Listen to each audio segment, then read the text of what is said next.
All right, guys, we're going to review 3 different cutting techniques and a couple hot tips for each one of them this week on Landbeat. All right, guys, if you're watching this video, it's all about how to safely and effectively run a chainsaw and implement a bedding thicket. We'll walk you through 3 different types of cutting techniques that we're going to utilize when we're putting in a bedding thicket. And first and foremost, yes, we're going to talk about hinge cuts, we're going to talk about girdle and spraying, and we're going to talk about flush cutting. There's a lot of comments probably that can come through when we're talking specifically about cutting techniques. And this is a much debated topic, and one that is extremely situationally based and scenario based. So I want to say that there's other ways to probably do this, and you may talk about it in the comments or encourage that. But we're going to talk about the ways that we're safely and effectively putting trees in the ground, manipulating them, and putting them in the right structure and form that we want to for this application.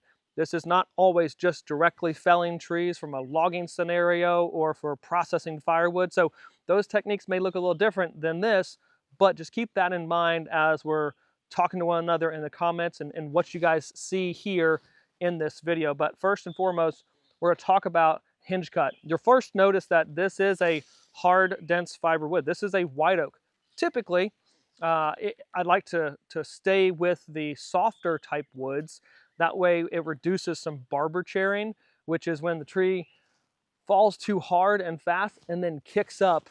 That's obviously where you're at. You want to avoid those situations. That typically is going to happen on a tree that is larger than 8 inches in diameter, but also one that is a dense hard fiber like white oak or a hickory. So to avoid that or minimize that from occurring, what we typically do is, if performing a hinge cut, we select trees that are 8 inches or less, right? It's not going to fall as hard and fast just based on the amount of mass in the canopy as it's moving, gravity's taking it to the ground. But the hot tip for effectively doing a hinge cut is it's slow down.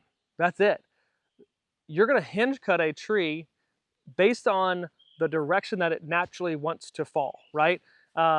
Sure, I know that there's the different pulls and push and pulling that you can do to put it kind of where you want to, but honestly the best way is to not fight the tree and just evaluate the canopy itself and say, okay, most of the weight in the branching structure is leaning that way.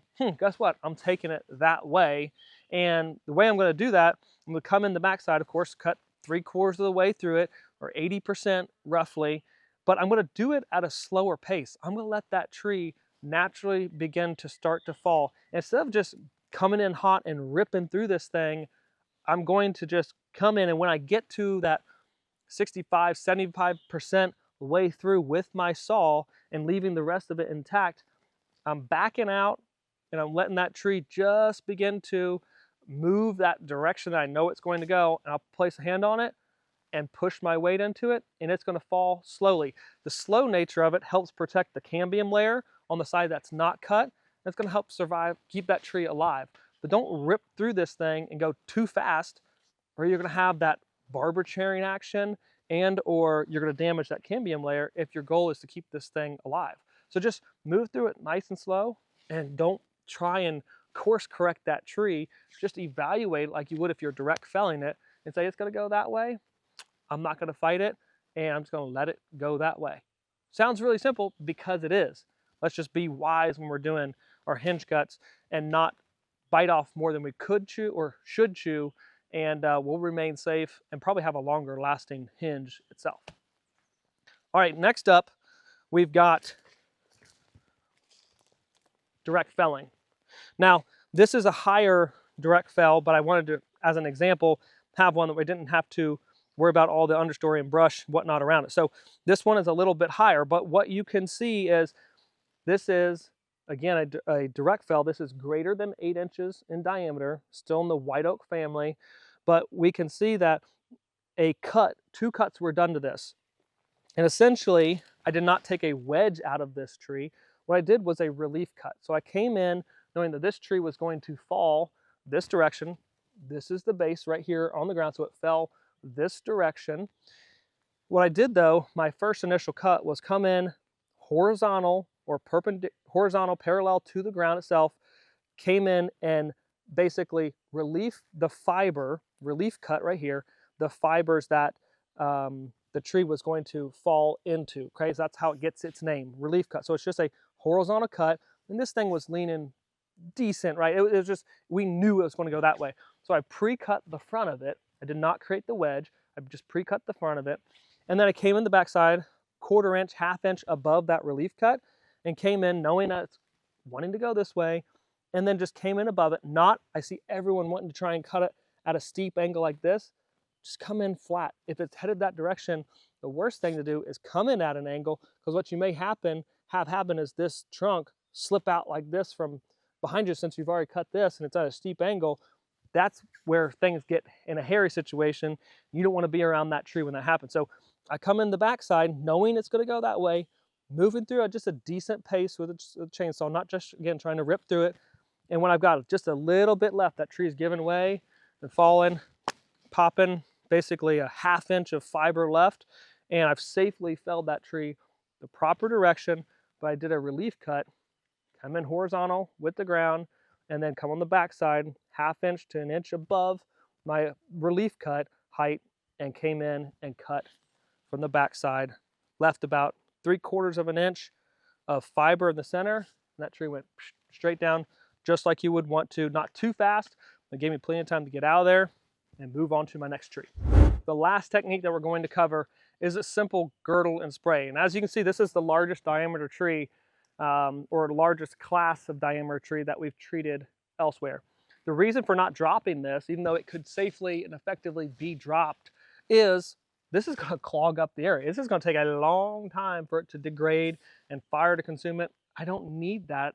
All I need is the sunlight to come through and hit this forest floor, right? So we're just going to top kill this thing, leave the structure standing, and let it die standing and shed limbs and whatnot, and it'll all be great. We got plenty of structure with the other trees and methods that we just reviewed, hinge cutting and direct felling. But the proper way to do a girdle and spray is to make sure that you can get around this tree. So we got plenty of room to come around it. The revolution of the chain around the bar is very important. So we've got a bar, right? And the top chain is moving around the bar like this, right?